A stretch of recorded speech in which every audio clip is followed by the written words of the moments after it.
The News 4i team, here for you.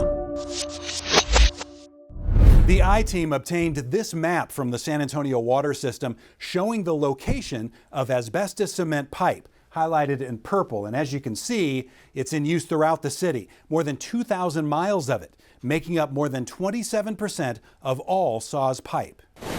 As our underground water pipes age, we're experiencing thousands of main breaks every year, which increases the risk of asbestos exposure, a concern not only for crew members who must repair them, but for water customers like Marcia Grayson, who didn't know the pipes in her neighborhood were made of asbestos cement. My fear is that even though they may not have a whole lot of evidence yet, it could certainly have health effects. Grayson reached that conclusion after Googling research by the National Institutes of Health. Despite the findings of several studies that have failed to establish a direct correlation between the consumption of asbestos fibers and the development of illnesses, it is not advisable to dismiss the likelihood of asbestos fibers being carcinogenic when present in drinking water. Some experts see a stronger connection between asbestos in water and cancer, like Arthur Frank of Drexel University in Philadelphia, who's been studying asbestos health risks since 1968. We know that the ingestion of asbestos, such as drinking asbestos fibers, that have come through asbestos pipes, increases one's risk for developing certain kinds of cancers. Yet when it is processed, opened up, as the miners say. Back in the 1950s and 60s, asbestos was used in all kinds of building materials, and it was mixed with cement to make hundreds of thousands of miles of water pipe throughout the U.S. San Antonio stopped installing new asbestos cement pipe in the 1980s, but older pipe buried decades ago is still in use and deteriorating. Are the asbestos cement pipes in your system a health risk to people? The pipes that we have in the system are not a danger to our customers. We make sure of that every single day. Ann Hayden with SAWS says our hard water creates a calcium barrier on the inside of the pipes. We know that there's a coating on the inside of our pipes that's preventing any interaction with the asbestos that might be embedded in the cement. Researcher Arthur Frank says the real danger is from main breaks. Clearly, as pipes crumble, deteriorate, break, fibers do get into the water system that end up in people's drinking water. SAWS says that doesn't happen here. We make sure that our water lines are under pressure. So when those mains break, water shoots out, it doesn't go in. Last month, the town of Reynolds, Georgia, found asbestos cement pipes had contaminated their water with more fibers than the EPA allows, and some residents complained of health problems. I had this little lesion in my mouth up here, and I went to the doctor to check it out to see what it was, and he said it was in the water.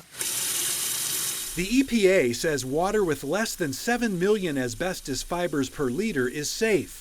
And SAWS told us a test in 2022 found less than 197,000 fibers per liter. But that doesn't ease Marcia Grayson's concerns about the pipes. I think they should be replacing them as quickly as they can. Next week, SAWS will be launching a project to replace older pipes throughout the system, including ones made from asbestos cement. But it will take years to complete. For the News 4i team, I'm Jay Avila.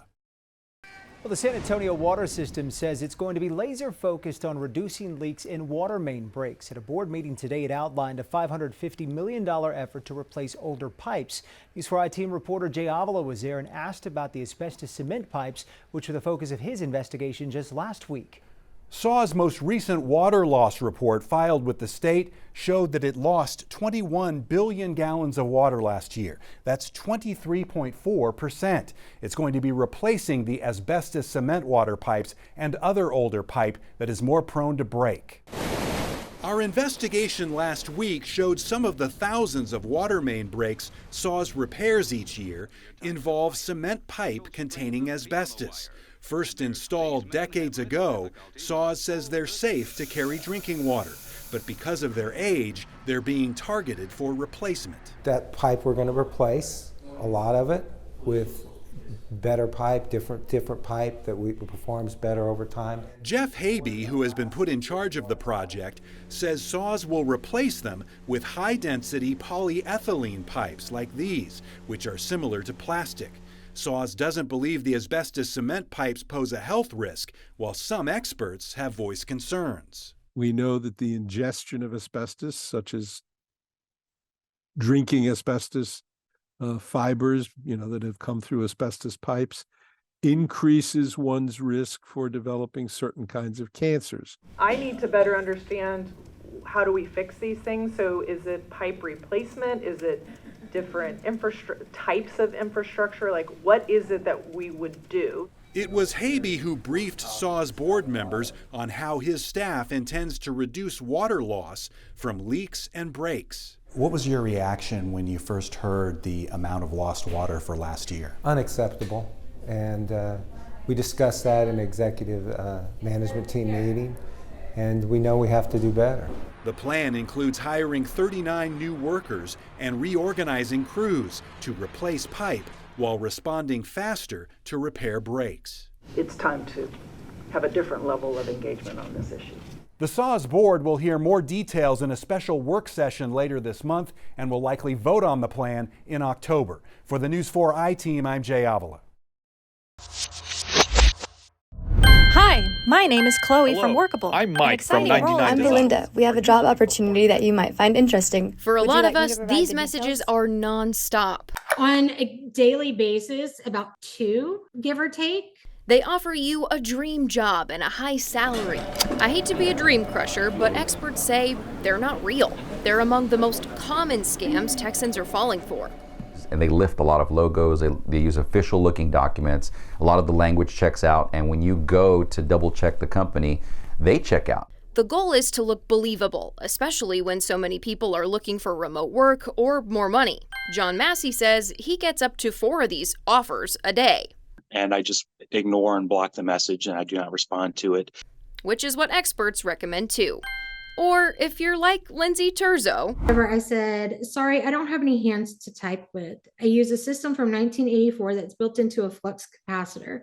In order for me to do any kind of work, I'd require a schedule of 7 to 4 with a minimum salary of $1.2 million a year. And it turned green, so that tells me they blocked me. They blocked you. Yeah. That's another way to do it. If you think the opportunity could be legit, see if it's listed on the company's website or give them a call like we did with Sherry Richardson. I don't want somebody to be scammed, and I don't want it to hurt my business as well. We discovered scammers were using her Arkansas recruiting firm as a way to market jobs to people. She hopes most people double-checked with her before they gave that information up. You can report these texts to your phone company, your bank, the Federal Trade Commission, and the Better Business Bureau. It helps them see how rampant the problem is getting. That could prevent the next person from going down that path. But we're up against new challenges. Now with AI, it's just going to get worse, we think, because names could be falsified, but voices can be altered as well. Remember, scammers are banking on your trust, and your job as a consumer is to make sure they don't get far enough to cash in. For the News 4i team, I'm Jordan Elder. Does this look familiar? Offers of jobs you're apparently perfect for, even though you haven't applied. In the last week or so, there were days where I would have about four a day that I would receive. It's called an employment scam, and the bad actors are working overtime, preying on the economy. You are applying for a job, you want to put your best foot forward, and you try to check all the boxes and be a good candidate. Unfortunately, scammers know that. They play that to their advantage. And people are falling for it. These scams rank number 2 in Texas this year for number of reports and the amount of money lost. One San Antonio woman reports she's out more than $4,000. She says she accepted a job offer from one of these techs and then was paid in cryptocurrency, but she had to pay for the conversion into regular money. Then, to receive another check, she had to deposit even more. By the time she realized it was a scam, she'd lost all of her savings. It's going to get worse if we don't play enough defense as job seekers. Their playbook typically looks something like this. They offer you a job you didn't apply for, collect personal details, send you a check to get the equipment you need, or ask for your baking information. No, and immediately that's a red flag to me. John is right, because then that check bounces, leaving you with nothing and the scammers with your sensitive data. I've been getting a lot of texts like this too, and at least the last time I checked, I have a job. So when I got this message from the Carter recruiting agency, I decided to call their owner.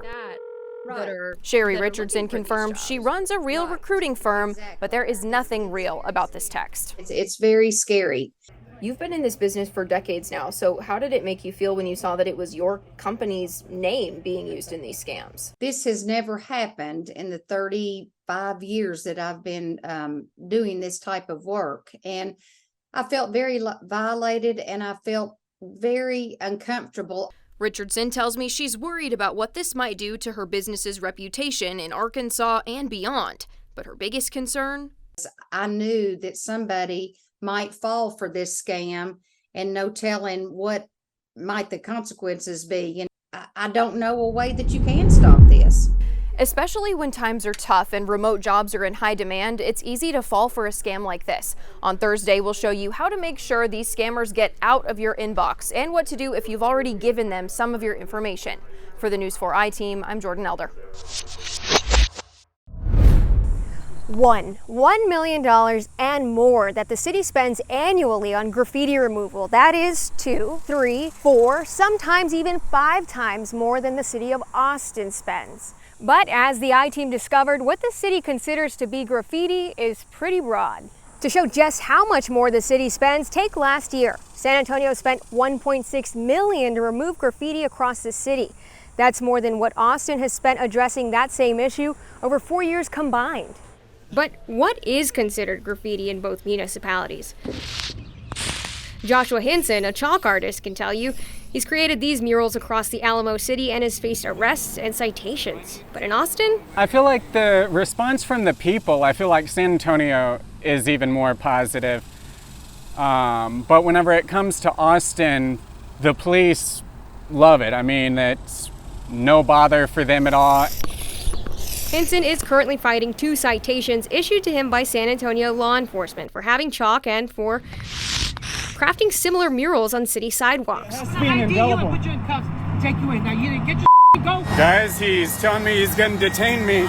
He's had a dozen interactions with law enforcement this year alone because the city's graffiti ordinance explicitly includes chalk, something one councilman recently tried to change. The way the graffiti code is written makes it so that any washable chalk art, even on public streets and sidewalks, is a citable or arrestable offense.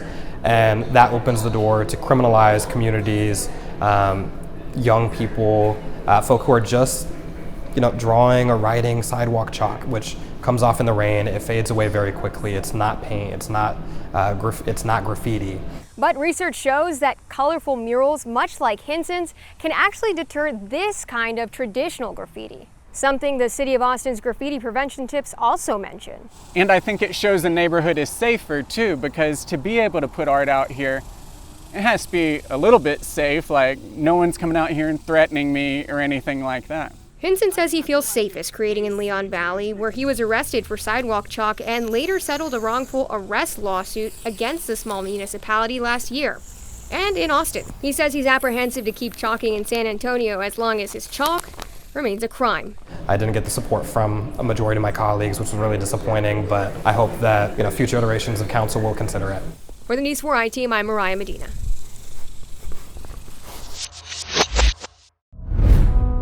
One of the things that we're concerned about, of course, is just the anticipated volume. That was Northside ISD's Barry Perez in August of last year.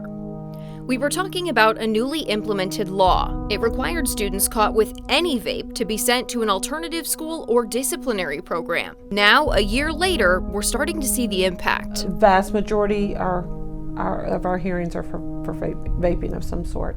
And we see a lot of repeat offenders, which is kind of concerning. When a student gets caught vaping in NISD, they go in front of Catherine Lissy for a hearing. Then they get their alternative placement.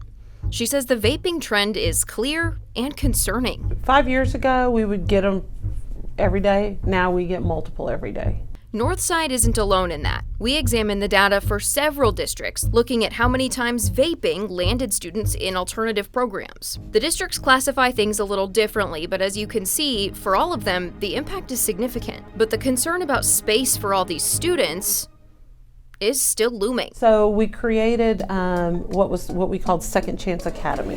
It's for first-time drug and alcohol offenses, a way to teach students about consequences while saving space and resources. We're at the Northside Alternative Middle School today for part of their summer session. We're not going to show you the students who are attending, but we were invited to show you some of the activities they're working on to learn about consequences.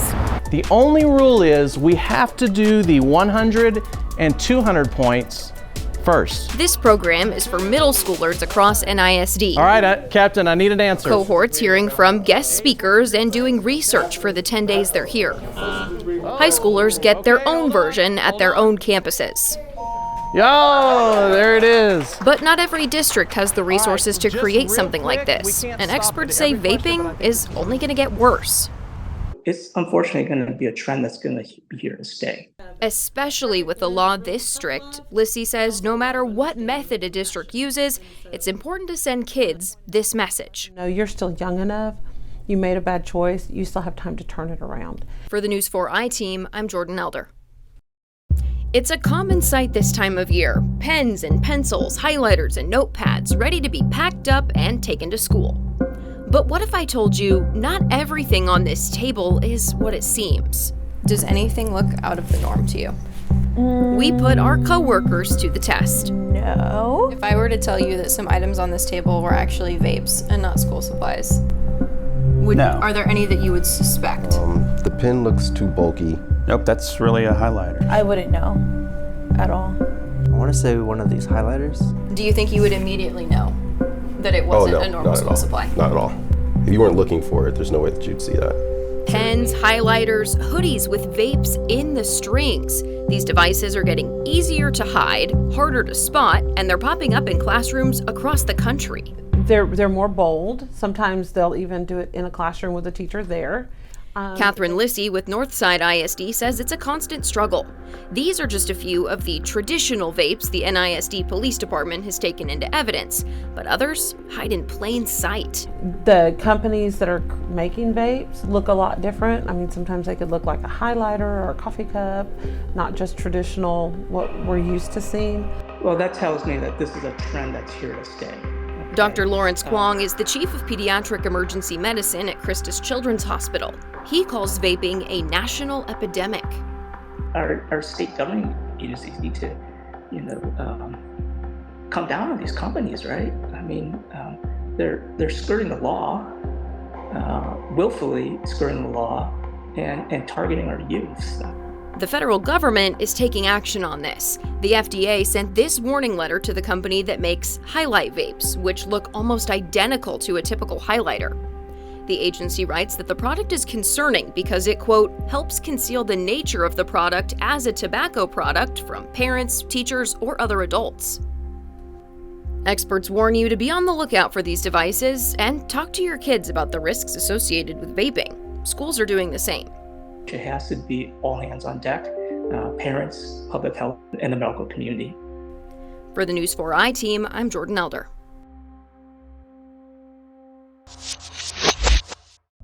The I-Team requested records showing SAISD still has a total of more than 4,700 open work orders for buildings across the district. Of those, more than 1,700 are for heating and cooling equipment that needs repair, and more than 1,000 are for plumbing problems at schools and support buildings. As parents and students returned to Highland Hills Elementary Tuesday, they were reminded of the AC problems last school year. Quite a few times they sent the kids home from school because it was hot, and then at Meet the Teacher, it was literally everybody was dripping sweat. Really, really bad. Parent Corina Hernandez says temperatures were better when classes kicked off Tuesday, but she says the AC system still seemed to be struggling. This morning when I dropped off my daughter, it was still kind of hot in there. It wasn't as cool. like it's supposed to be. District records show Highland Hills has a backlog of 77 open work orders, 34 of them for the HVAC system. An after-action report on the causes of last year's failures found the work order system was disorganized, making it difficult to prioritize repairs. Records the I-Team obtained show Lanier High School had the most open work orders, 163, followed by Jefferson, Fox Tech, and Burbank High Schools. Then Stewart Elementary, which all had more than 100 unresolved work orders. SAISD officials would not do an interview, but sent an email saying the figures may be inflated. We are working to reduce the number of duplicate work orders in the system, which can happen when multiple requests are made by multiple people. Follow-up on maintenance is especially important because SAISD has older buildings, which have been retrofitted over the years with a patchwork of different heating and cooling systems. We are moving toward a priority system with our work orders. We address the highest priority work orders first, such as requests made to mitigate HVAC or safety issues. Later this fall, we will be transitioning to a new work order system with improved analytics. They had all summer to fix it. Why they waiting until the last minute to do so? The district says its staff did work diligently over the summer to try and close some work orders. It says it will use portable air conditioners if it experiences failures and, if necessary, move students to other rooms or backup buildings. For the News 4 I-Team, I'm Jay Avila. Records we obtained from SAISD show the chillers here at Highlands High School cost more than $38,000 a month to rent. Some parents are questioning whether this is the most efficient way to handle the district's air conditioning troubles. Records show SAISD has been renting portable chillers at 20 of its campuses, some of them since February.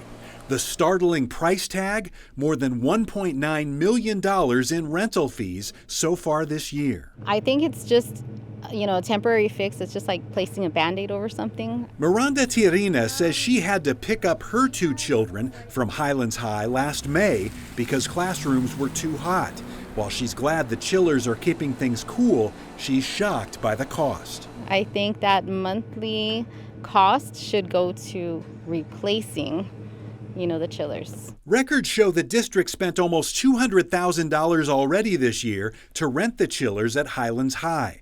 The next highest rental bill was for Lanier High School, followed by Edison High. We requested a non-camera interview with someone from SAISD, but the district sent us a statement. Having a permanent chiller for a facility is the ideal, but there are times when a gap exists as a result of a chiller needing repair or replacement.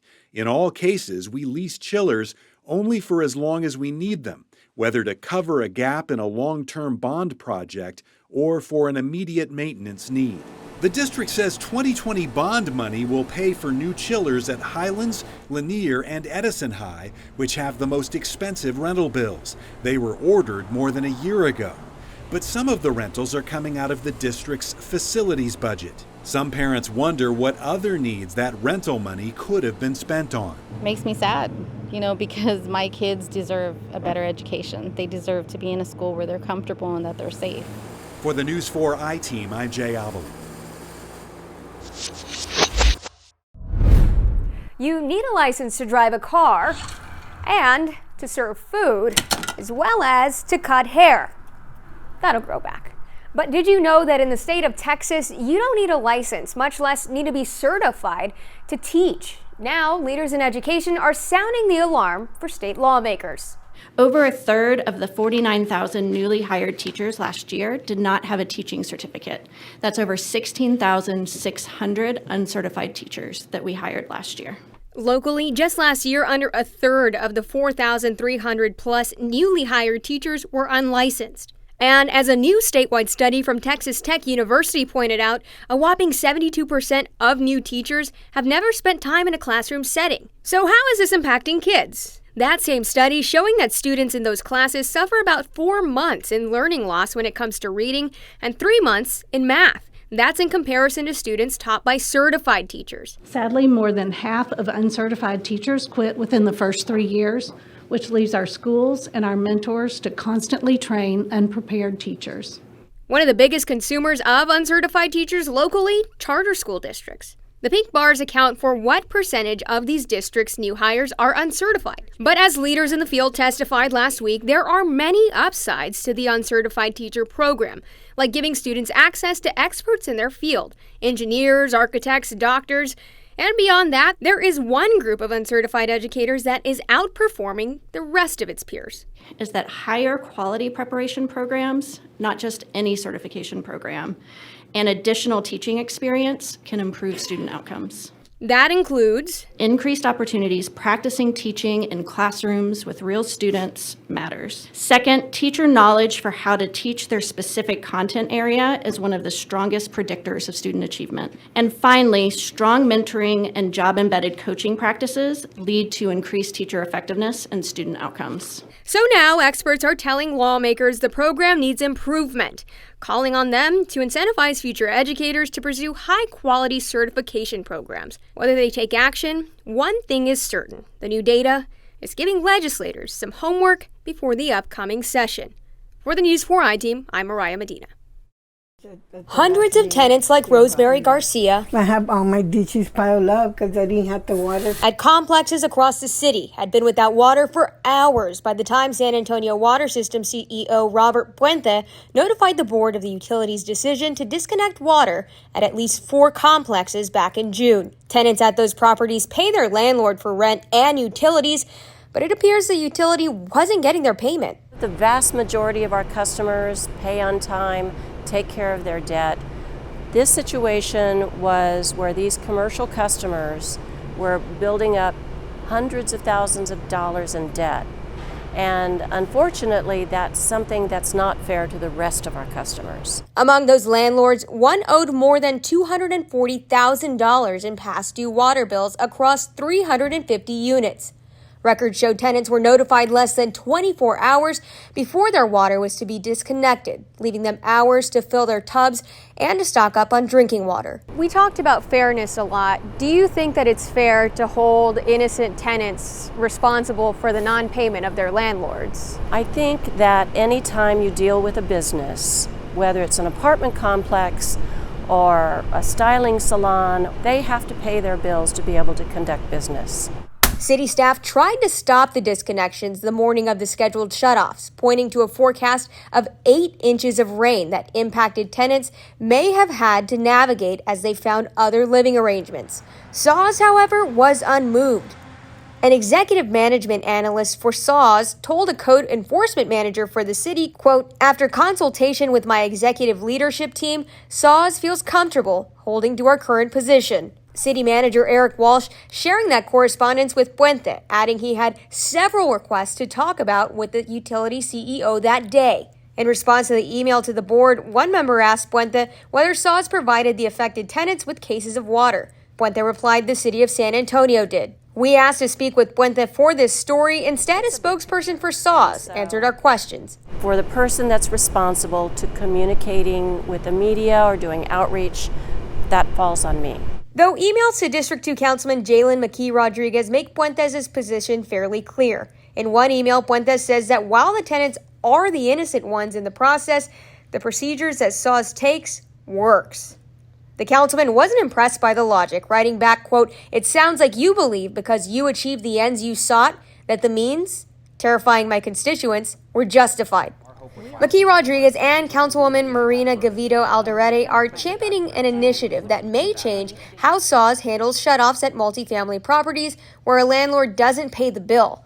But it will be months before any final resolution is reached, if any. We'll keep you updated on those efforts as they develop. For the News 4i team, I'm Mariah Medina. Can you be charged for breaking your apartment lease because you died? One family got a $15,000 bill after their 91-year-old mother passed away. The woman's children received a bill from the apartment complex for $15,000 and a collection notice, despite a Texas law that says family members can cancel a lease if a loved one passes away. The fact that they're attacking, coming after the next of kin, who, quite honestly, we loved our mom and we're still grieving, and all they care about is the money. And 91-year-old Sandra Bonilla died in late June and was buried at Fort Sam Houston National Cemetery next to her husband.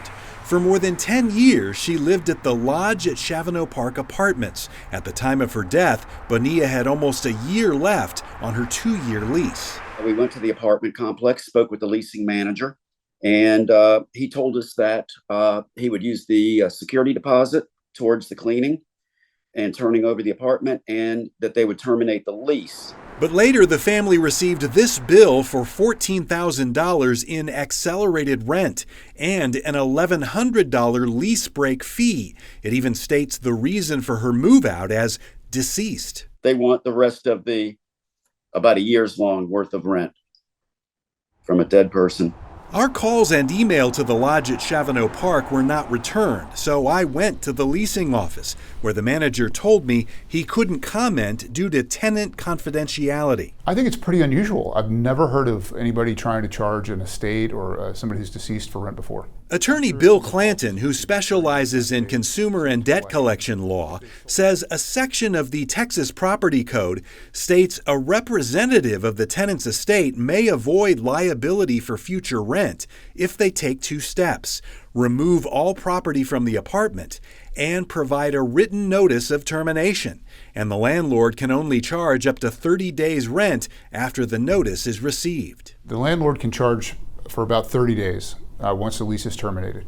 You can't get blood from a turnip. You certainly can't get rent from a dead person. Bonilla's son says they sent this termination notice, but still received a collection letter threatening to report the debt to a credit bureau or file legal action. For now, they're waiting to see if the apartment complex follows through. It's quite stressful. For the News 4i team, I'm Jay Avila. The News 4i team, here for you, only on News 4 San Antonio.